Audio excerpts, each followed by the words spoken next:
আমাদের মেয়েদের জীবনটা সত্যিই অদ্ভুত।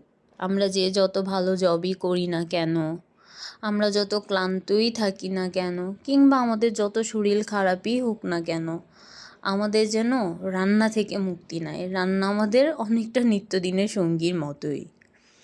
যাই হোক, আমি যেদিন অফিস থেকে খুব টায়ার্ড হয়ে ফিরি, আমার একদমই রান্না করতে ইচ্ছে করে না, সেই দিন আমি এই মিষ্টি কুমড়া দিয়ে ডিম রান্না করে থাকি।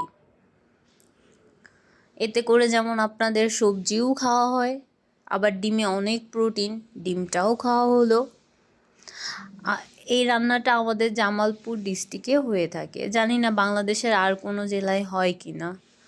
আমার কাছে এই রান্নাটা খেতে ভালোই লাগে, আপনারাও ট্রাই করতে পারেন।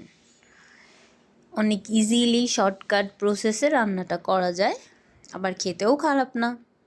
সো আপনারাও ট্রাই করতে পারেন।